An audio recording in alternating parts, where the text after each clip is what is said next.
So thank you again, everyone, for coming to the learning series today titled Text-Based Inquiry in Middle School Science.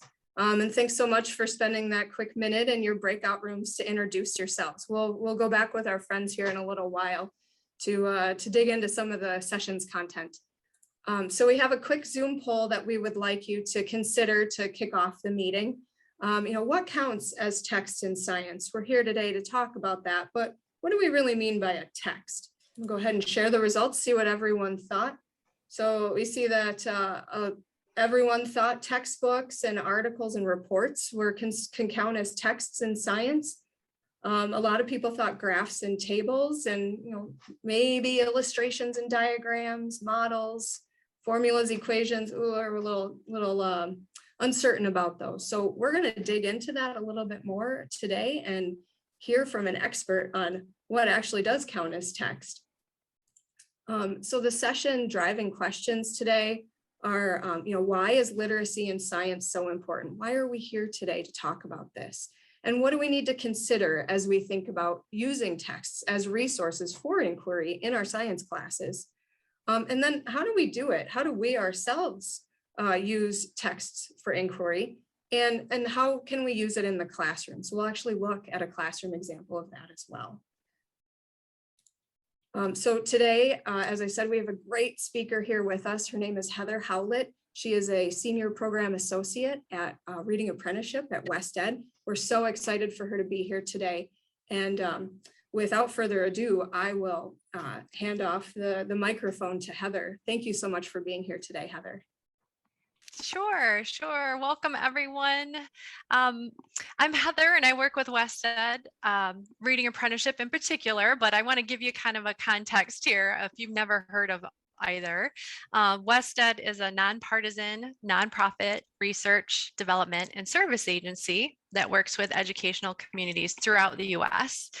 And for over 25 years at West Ed, the Reading Apprenticeship program has bridged the science of adolescent literacy to real tools and practice with proven results.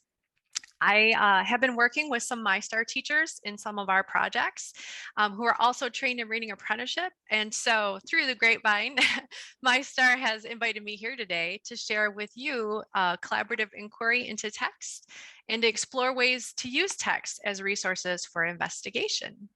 And personally, I love inquiry, so this is an exciting topic for me. I enjoy figuring stuff out by myself and with other people, and that's why I love teaching and teaching science in particular, and middle school science is definitely where my heart lies. I am a middle school science teacher myself.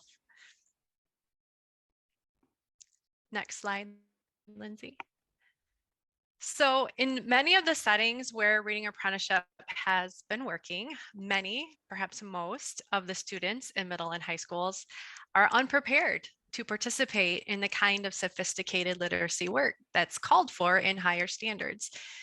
Many students have been rewarded over the years for their verbal memory skills rather than their ability to grapple with complex ideas through reading and reasoning. And so students are accustomed to ways of learning that don't really require a lot of reading. They know how to game the system, right?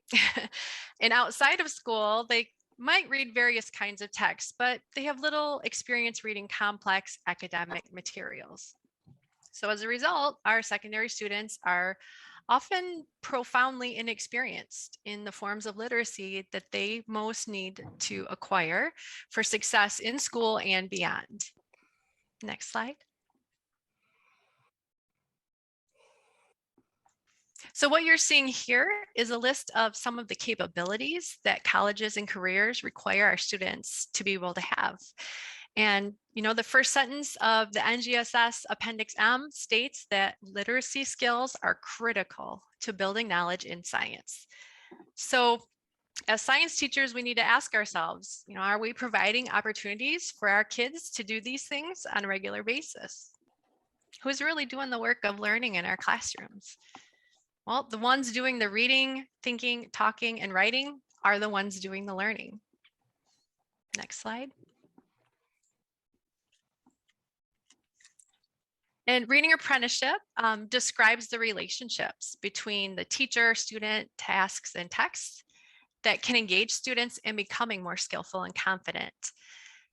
The metaphor of apprenticeship implies learning by doing, and it implies a relationship of trust between an accomplished practitioner and a novice. The mentor entrusts his or her craft knowledge, and the apprentice entrusts his or her energy to the task of mastering the craft. So this partnership of expertise draws on what teachers know. Teachers are the mentors, they're the experts that know how to read in the discipline. We've had lots of years of experience doing it ourselves. And the other part of the partnership are our students. And we draw on adolescents' unique and often underestimated strengths as learners. In reading apprenticeship classrooms, the curriculum expands to include how we read and why we read in the ways that we do, as well as what we read, so our science content. Next slide.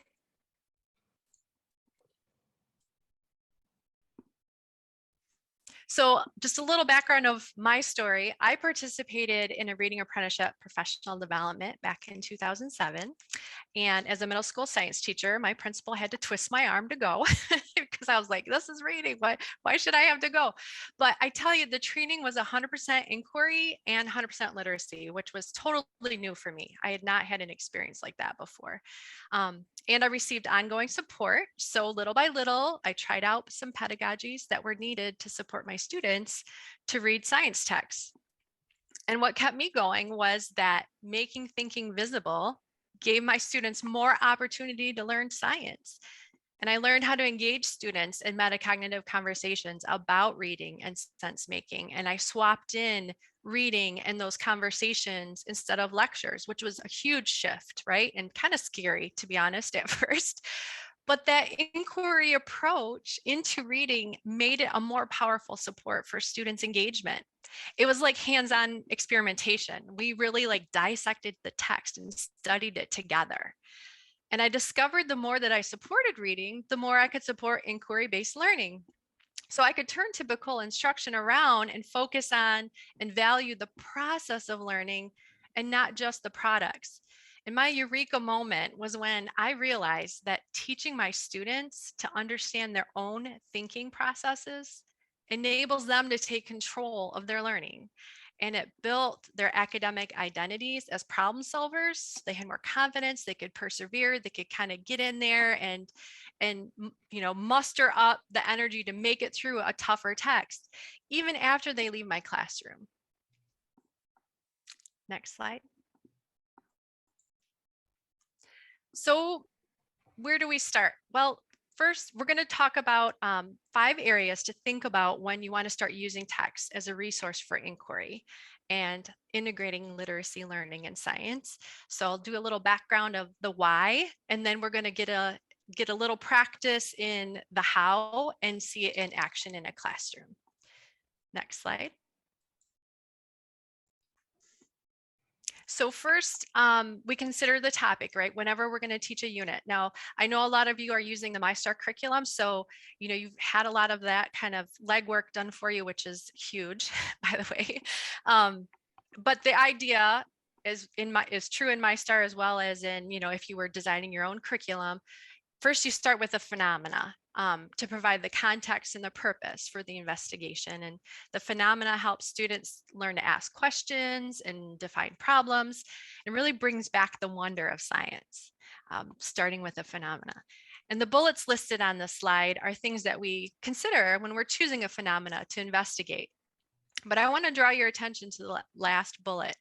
One of the final considerations is that the phenomena is documented in text with a wide range of accessibility and appropriate challenge, right? So as scientists, we often, when we're investigating a phenomena, we're going to go and find out what have other people done around this? What have we learned so far? Next slide. So that's where the texts come in. And the focus on text is central to using text as a resource for inquiry. And they become one of the things that we study during a unit. The NGSS Appendix M on page 1 states that reading in science requires an appreciation of the norms and conventions of the discipline of science. including understanding the nature of the evidence used, an attention to precision and detail, the capacity to make and access intricate arguments, to synthesize complex information, follow detailed procedures. So there's a lot that reading and science requires. And students have to have the opportunities to practice these habits of mind, right? They're not going to get better at it if we don't give them the opportunity to do that. So the appendix of NGSS goes on to say that students also need to be able to gain knowledge from elaborate diagrams and data that convey information and illustrate scientific concepts. So that ties back to our Zoom poll question at the beginning of the session. What counts as text in science? All of those things that we had in our Zoom poll. In particular, if you really think about how much as a science reader, those diagrams and that data, how much you have to make sense of it and how much information they represent in not so many words, right? It's not always about words on a page in science in particular. Next slide. So we want to pause for just a moment and have you think about what are some things that you think about when you select texts for your students to read in class. And so we're going to do a chat waterfall with this. So I'm going to pause and give you time to type your response in chat, but don't press enter until I say waterfall. So let's just pause for a few moments. What are some things that you think about when you select text for your students?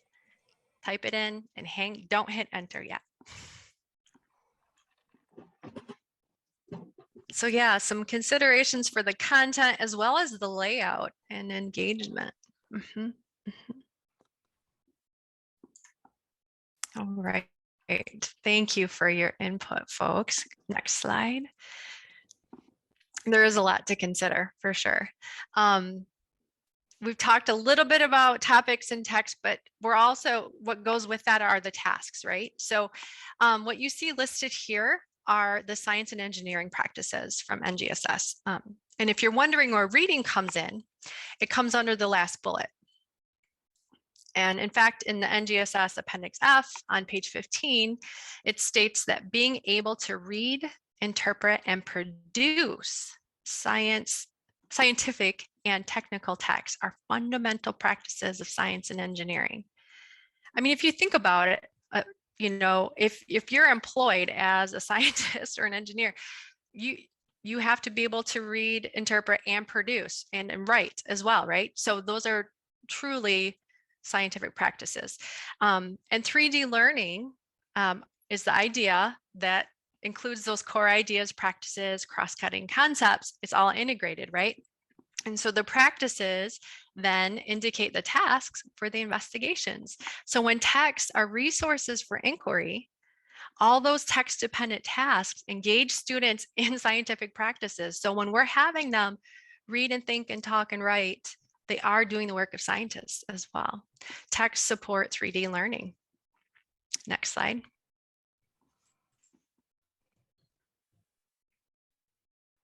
But when we're using text as resources for inquiry, tools and scaffolds for supporting the reading and sense making are critical. We cannot expect our students to just know what to do when we put a text in front of them. It's not magic. So on the slide you're looking at right now, there's some examples of some of the tools that are scaffolds, right? They support the learning task, but they aren't the task themselves. We're going to be practicing with some of these tools today, and you'll get links to these resources at the end of our session. And so you'll have a better sense of how you might use these as well. But one of the key pieces of centering text in an inquiry is you don't want the text to become the worksheet, right? It's meant to be something that's investigated and dug into. And just like when we set up students to do a hands-on investigation, and we have some supports for them and some structure for how to do that, the same is true when we dig into a text together. Next slide, please. So the most powerful support is the teacher. And using text as resources for inquiry takes practice and expertise. There's lots of teacher decisions to be made based on knowing the students and where they are and what's their development. The teacher decides which text and which parts of the text even students will read and frames the reading task. The teacher facilitates the metacognitive and sense-making discussions about the text and elicits those student reading and reasoning processes. So it's not only what are we figuring out, but how are we figuring it out? And the teacher is going to demonstrate their own reading and thinking processes. So again, it's this apprenticeship, right? You're the mentor. So you're the expert reader, and you're going to share, like, here's how I make sense of this thing.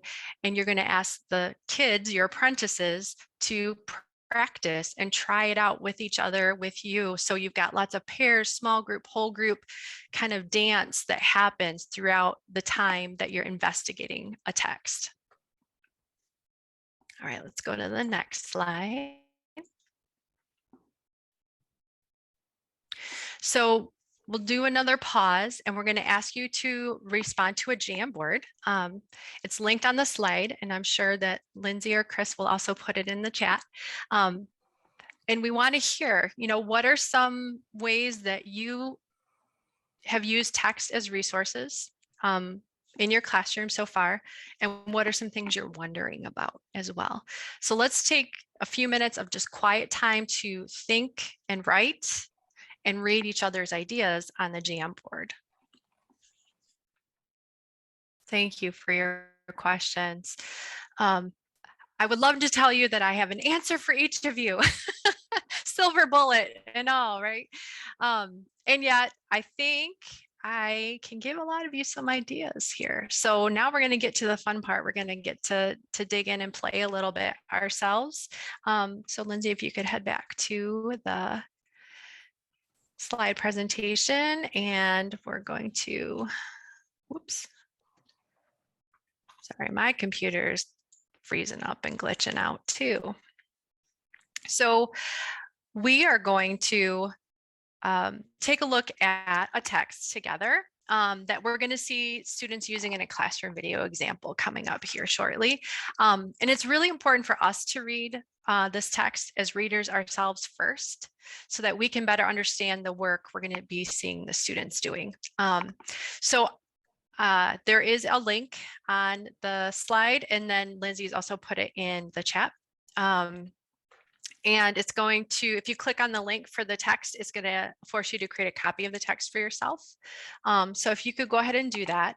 And this is the same text that we're going to see the students working with. So I'm going to give you a moment to get that open. And before you start reading, though, I want to ask you to read it in a certain way. So we want to use text as a resource for inquiry. So it's not only an inquiry into the content, but it's also an inquiry into how we're making sense of things. So as you read this, I'm going to ask you to really slow down and notice what mental moves you make when you try to make sense of something. I'm not asking you to read it to get ready to teach it, okay? Just read it as you do for yourself, like you're sitting on your couch, right? And maybe some of you are. Notice where your eyes go first. Do you move around the page a lot? Do you go from top to bottom? If you're picturing something in your mind, if you're making connections to another text or anything you've done in class, whatever. But feel free to use the comment feature. It is a Google Doc, so you can highlight and comment to record your thinking as you go. You don't have to worry about doing anything fancy here. But just to kind of give you a sense, like when I first lay eyes on this thing, my eyes are drawn right to the graphs. And I noticed that there are a couple of graphs.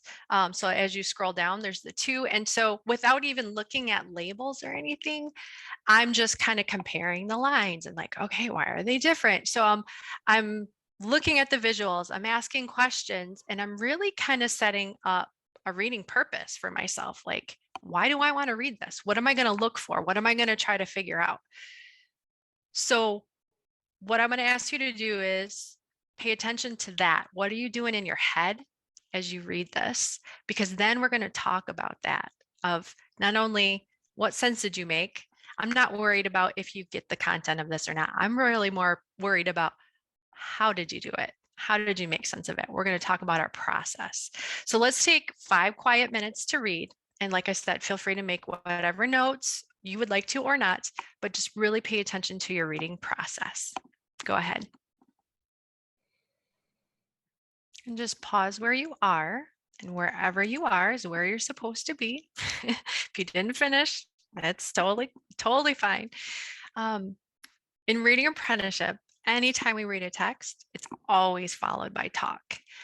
So we're going to be heading to our friends in the breakout rooms to share how we read. So there's no wrong answer here, okay? The idea is that we're trying to make the invisible stuff that we do in our heads visible to each other. And it takes some getting used to. And on the next few slides, you'll see that each breakout room has a space to capture a few of the reading strategies that get talked about in your breakout room. And just describe them however you want. We're not worried about official literacy terminology or anything like that here. Just what did you notice yourself doing? And that's all there is to it. So maybe you each have 1 or 2 things that you kind of realized that you did as you were looking at this text. And the questions on the slide, those 3 bullets, what did you do to make sense? Where in the text did you do that? And how did it help? Those basic 3 questions help us talk about our reading process as well as the content. That's the beauty, guys. It's like 2 birds with 1 stone. Talk about your process, but you'll also talk about what sense you made. What did you figure out? So these are great questions to ask ourselves and each other to help uncover that. So we're going to go ahead to breakout rooms, and I'm going to ask you to help each other kind of surface those reading strategies and capture some on the slides, depending on your breakout room number. Let's take like 7 minutes or so. Go ahead. So thank you for indulging in that inquiry. Hopefully it was fun for you. We're going to take a look really quickly just at some of the thinking that surfaced. And again, there's no wrong answers here. The beauty is that when we talk about our reading processes, right, the idea is making that invisible stuff visible, and everybody comes at it from a different way, and that's what we want to surface. So as Lindsay, if you could go ahead to the next slide, and we'll just kind of take a look at some of the different things that surfaced in the different breakout rooms. So the cool thing is, as we have conversations like this with our students, they get empowered, like, oh yeah, I know how to do that. I did that. Or they hear from someone else a way of approaching the text, and like, oh, cool, I never thought about that before. And, it has an entry point for everyone, right? Everyone can play. Even if they're not a strong reader, they can look at the visuals and say, well, my eyes went here first, and here's what I thought about that. So everyone has an opportunity at the table to kind of give and get ideas from each other. So just looking at some of the things that you guys wrote, I mean, very thoughtful and insightful things that you noticed about your reading process. I also wonder if it felt kind of weird and new for anyone. I'm guessing maybe. And that's totally fine, right? It's amazing what we do in a split second in our head. That we don't even realize we do anymore. And especially as adults and expert readers in our content area, we really get these expert blind spots of things that we do we don't even realize we do anymore. And that was a huge learning curve for me, becoming a reading apprenticeship teacher, how much I learned about myself as a reader and how I make sense of text. And I never felt like an expert reader, but I had a lot of practice and went through college. I mean, you think about some of the texts that you've had to read over the years to get through, and what you had to do to get through. We have lots of strategies in our tool belt, and it's like, well, they've worked. They got us this far. So of course we can model them for our students and be that mentor, because there's there's multiple ways to read and make sense of text. As we start to build these reading strategies lists, you'll notice even across breakout rooms, there's some commonalities. And so then we can start to have that conversation of, hey, what are we all saying works well here with this particular kind of text? Oh, well, maybe that means that that is a really good, kind of handful of strategies to use to go to when you're reading a text that has graphs and, you know, the words as well, and how you bounce back and forth between the two. People found that super helpful. So guess what, guys? That means that when your text like that comes in front of you again, that might be something that you try. Even if it's not your personal go-to, you've heard that it works for your peers, right? So maybe try that on for size and see how it works for you. So this sharing of our reading processes becomes very social, and it builds confidence and trust amongst kids as well. And it's super engaging, way better than doing it like a worksheet where I answer questions at the end. I don't remember that stuff, but I'm going to remember my conversation with my partner here who was telling me something I had never thought of before. So all that to say, lots of good stuff on these reading strategies, and those kind of, what did you do, where in the text did you do it, how did it help? Those are some really key questions to keep it focused on the process as well. Let's go to the next slide though, because this is all leading up to watching kids do this together in a classroom. So we're going to head to Carolyn Aguirre's 8th grade science class. This is at Cesar Chavez Middle School in California.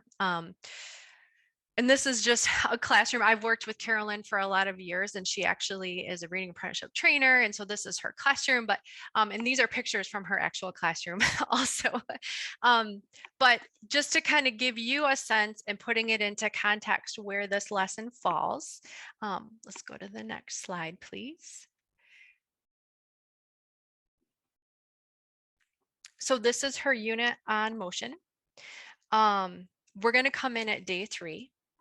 And so students have already had, now she doesn't use MyStar, but it's similar in the sense of they had that shared experience to kind of kick off the unit. And so then here we come in at day 3 with this text that you just read. And then you can see in follow-up, there's some more practice with reading diagrams. And then there's the unit challenge where they're actually doing some calculations themselves. But one key feature I want you to notice is that she has her science content, but she also has some literacy goals, some things that she knows she needs her kids to be able to do. And can't we all agree that reading diagrams and graphs is huge for our students to be able to do and do well? So the more practice we can give them, it definitely is going to help. But how can we do that in kind of an inquiry-based way? So we're going to take a look at this classroom video clip. And I have a particular kind of protocol, if you will, it's loosely protocol for how I'm going to ask you to take a look at this. So Lindsay, if you could go to the next slide. When you watch this, so it's only about 5 minutes, but I want you to really notice how the students are engaging in the text. And then how the teacher engages them back in that text. So, what are the kids doing with the text, and what's the teacher doing to drive them back into it?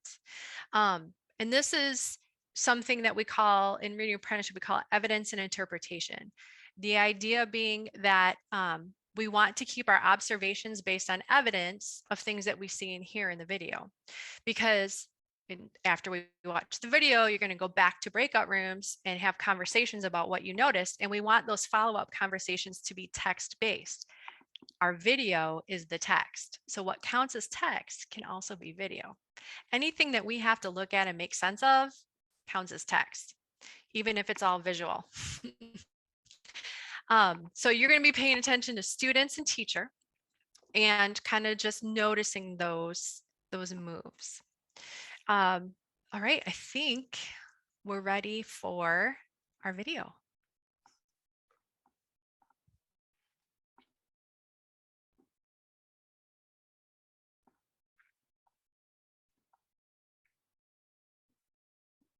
So it definitely seemed to be a little bit trickier. Now what I wondered is, because as I looked at some of your papers, were you able to label this graph the way you labeled the first one? Like with A, B, C, D, E, F. Did you guys do that? I see some yeses and some no's. So take a second. See if you can take the story from above and put it on the graph from below. See if you can do that. Go. Okay. I did. I'm guessing that this part would be A right here. The first like speed would be B, and then the drop would be C right here, and then D would be the next one because they travel at the same speed up here, so that means that this would be the same speed. So yeah, and then it just kind of keeps going like that. What did the graph look like on the motion sensor? Okay, so let's find us here what you guys figured out. Were you able to take the labels from the top story and put them on the bottom story? Were you able to do that? Yeah. Any difficulties with that, Chris? Probably at the beginning when the wolf started walking, and at the end when the wolf died. I didn't really know where to put those 2 points. You weren't sure about the beginning, like where it started? Yeah. And when the wolf died? Okay, so the beginning and the end were trouble, but you didn't have any problems in the middle? No. Okay. What else? Any other issues that we had or things that we noticed? What did you notice? Any patterns that you noticed as you were looking at them? You got one, Sage? No, you're good? Okay, so now let me ask you this. How did you know, like if you were comparing the top graph to the bottom graph, how did you know where to put the letters? Well, how did you figure that out? Talk to your partner for that for a second, Steven. How did you know that?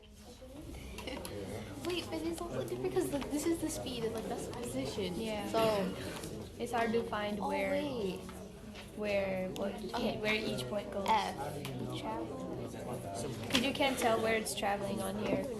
Wait, well, How do you know where to put all the points compared to this one also? Yeah, well, this one shows that it's moving. yeah, and because it's this staying. is the position one, Yeah. like this is the speed. But you so- can't tell on there because you don't know where it starts. Yeah, and it doesn't say how fast it was going Yeah. on this graph. And So, since, like, since over here it's raising, over here it's dropping Raising? down. Well, the Rise? Yeah. rising, Yeah. and then over here the graph is dropping. Well, this is the same because it stopped and Yeah. stopped.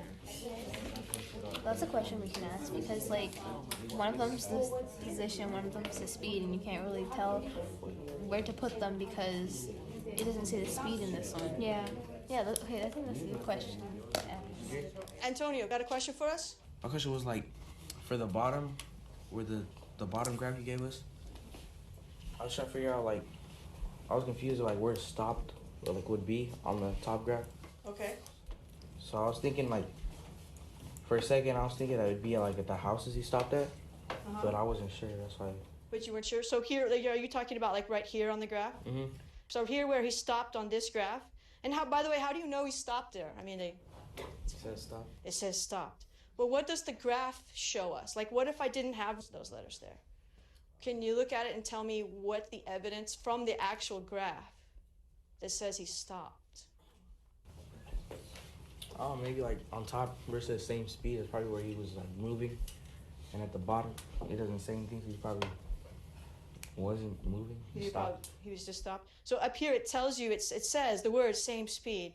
That might, and I know I can't take it away now, right? But what if I just pretend those never existed? It's making this harder, huh? It's making this a little bit harder. So, and this is not just to Antonio, but to all of you guys. How do you know that this means they're moving at the same speed? And how do you know that this means they're stopped? Without looking at the labels. You can't cheat and use the labels to help you. You got to use the actual graph. Okay, think about that with your partner. Okay, so have you guys got it? So let me think. I haven't had a chance to check over here, but like, what do you guys think, Sarah Preet? How do we know? Like, you guys told me this was same speed, but how do you know that same speed if there was nothing there telling you that? They're lined up with each other, like. Oh, so this one and this one are lined up to each other? So it's because they match, that tells you they're the same speed. Okay, then how do you know that this one is stopped? Because it's at the bottom where at the origin says it's at 0.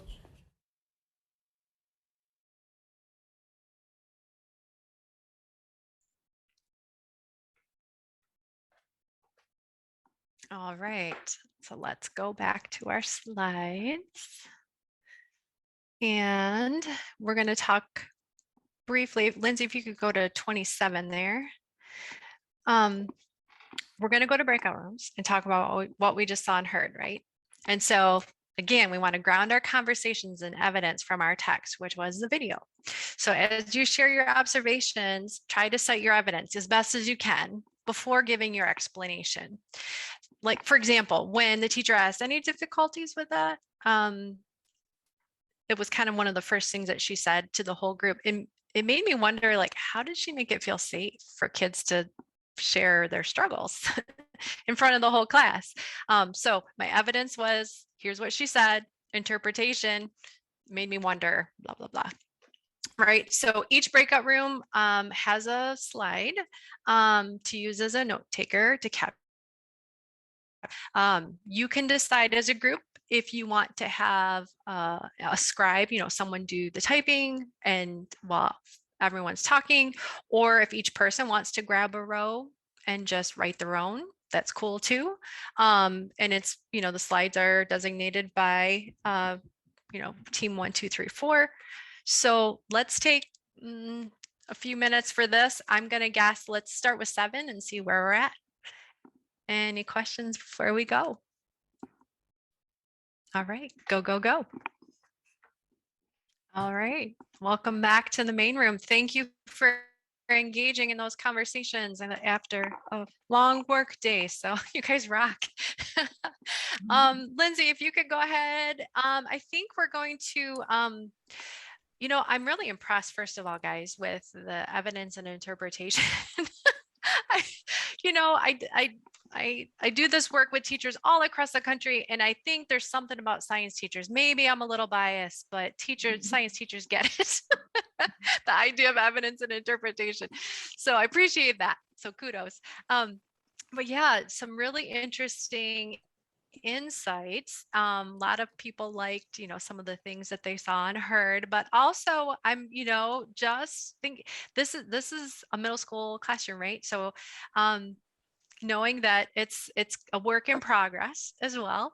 So one thing I want to point out, actually, in team 1, in that second line there, of the girl not really sure of her axes, that idea, though in the interpretation, she had to rely on her partner, right? So Carolyn, the teacher, made that choice on purpose to keep the kids just in pairs versus small groups, because in a pair, there's nowhere to hide. You can't just not say something, right? So it very much helps support kind of surfacing of understandings and misunderstandings. But all that to say, they're in it together. Like you saw that the kids were used to work. I mean, it sure looks like, based on how they work together, right? The evidence is all the kids, as soon as she said, talk to your partner, boom, they were back in it. So to me, my interpretation is, okay, they're used to this kind of work. They got right to it.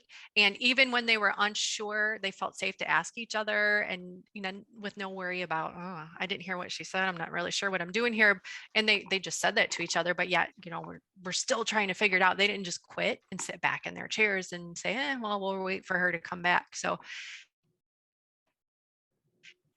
but I do think that her questioning, and so like on the last line there, how do you know, how did you figure it out? She kept asking that, right? So that was a really powerful kind of sentence, stem for her as a teacher, to utilize and making them say how they figured it out. And she had to kind of tease it out a little bit, but still wanting them to articulate, how did you make sense of this? What's there? Go back to it. And that's where that inquiry into the text kind of comes in. So it really is making them justify how they figured things out. And that's going to help uncover and make for themselves clear, and to each other, here's how you make sense of text and science. And knowing that it's going to be messy along the way, and that's okay too. That's the process of how we learn and make sense of things. So I'm going to have you jump to, I think it's 32.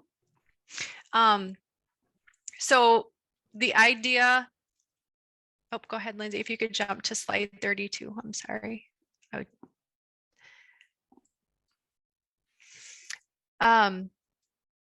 The idea of this evidence interpretation we're using here to look at a video of a teacher in her classroom, but totally works to use with your students when they're observing something or watching a video. That idea to keep it tied to what they saw or heard. Evidence interpretation works in science so well because you can literally make it like 2-column on a piece of paper or some sort of document, but the idea is tying it to that, the direct observation, and then what did that make you think? That's where the metacognition part comes in. So it's a great tool. We have several tools we want to share with you. Let's go to the next one. So you got to play with evidence and interpretation.